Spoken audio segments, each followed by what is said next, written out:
I haven't really ever tried to give a presentation before, so this is kind of my first try. And right now at work, I'm working on an issue to try and use BackgroundRB to take some long-running tasks, and so I came up with this BackgroundRB, or how I learned to stop worrying and love the long-running tasks. You know, the basic 6 questions you got to answer are: what is it? Who made it? Why'd they make it? When did they make it?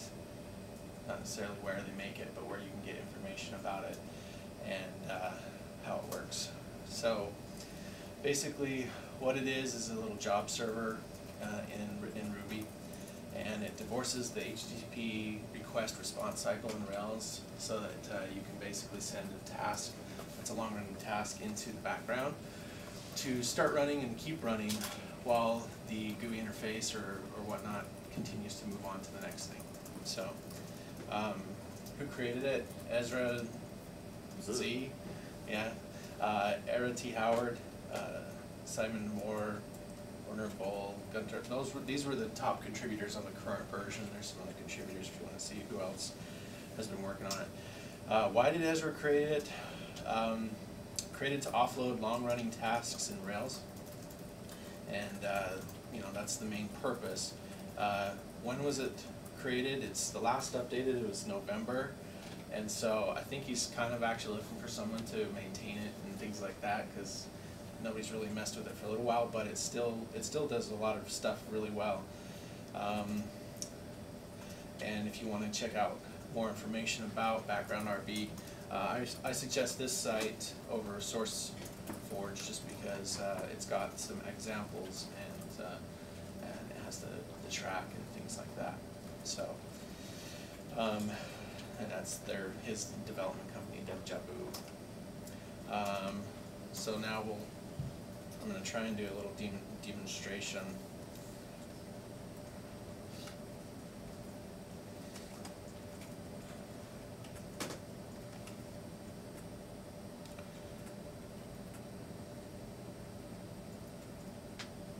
Let me try and change this little.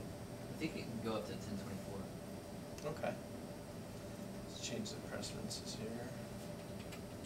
Right one. Sort. Down one. This place. Word.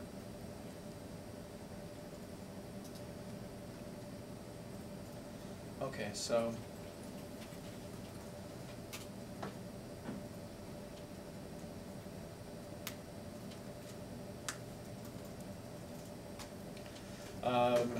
first, I'm just going to forego that we've installed BackgroundRB and just start it.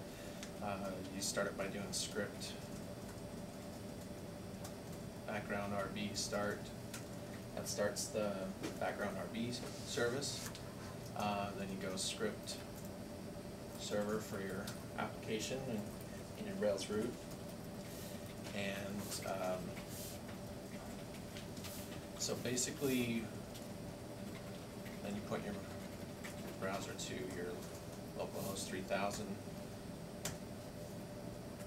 Now what it's going to do is it has a little link on here, and if we look at it with Firebug, basically it's a remote link to remote, and it's going to call the DRB. I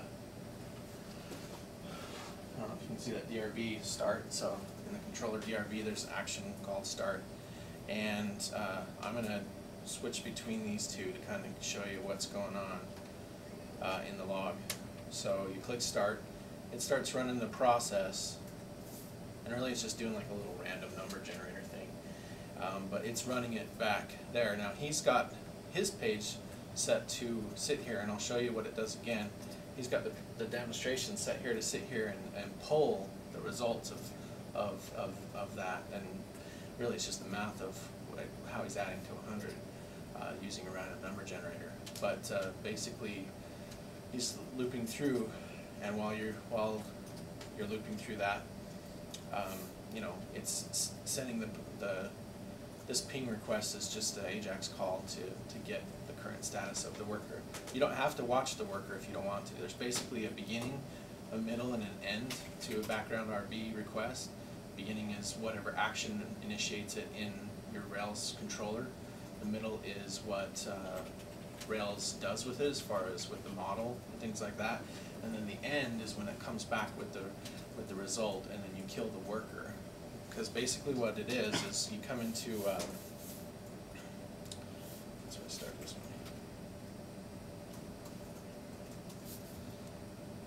The files that it creates are one of the files you need is progress worker is the actual task that's being run inside that middle section I was talking about.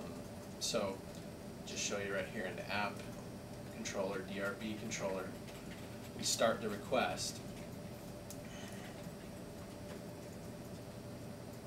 and we basically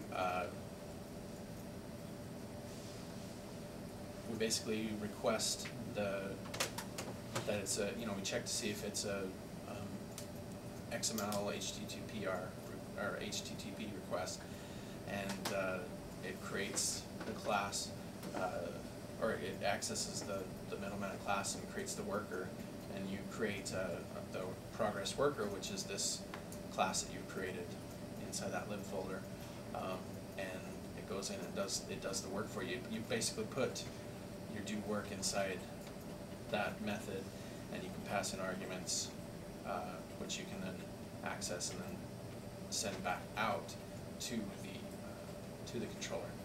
So when the work is done, it grabs the job key so that it can it's going to set that to text, and then it worker, it deletes the worker basically after it's done. So so this ping process basically is what's kind of checking it and seeing how far it's gone along. Anyway, so I'm just basically reading you guys code at this point. You can tell I've not really done that many presentations. So anyway, but basically that's the beginning, middle, and end of BackgroundRB. It's really not that hard to do.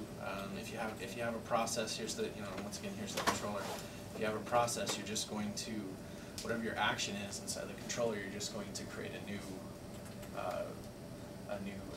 condition in there for if the request is that, and then use a lead to remote on the form itself, so that when you call the process, it sends it via AJAX request. So that's pretty much the overview of BackgroundRB. If you guys have any questions. What is the syntax with the colon in front of middleman? That's a good question. I'm not really sure if it's anything super fancy other than it's probably global scoping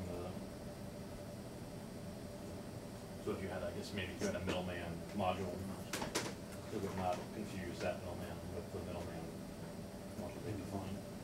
Okay. So I think isn't the double colon the module scoping? yeah. I know it's scoping, but I've never seen it like without anything. I've seen it like sandwiched in the middle of. Yeah, like down here too, where it doesn't have anything in front of it. I guess it's just global scope. Yeah, that's a great question. It's something for us to figure out, I guess. But the other parts, the actions that you're going to actually do are going to be inside the worker. What you would normally call inside your controller is what you put between the method of do work, as it says in the. So each worker just has to have a do work method? Yeah, it has a do work method with arguments param, and basically that's the work that you would do in the controller if it was an AJAX request or a remote request. So that's the one that does right there. So, any other questions? All right, great.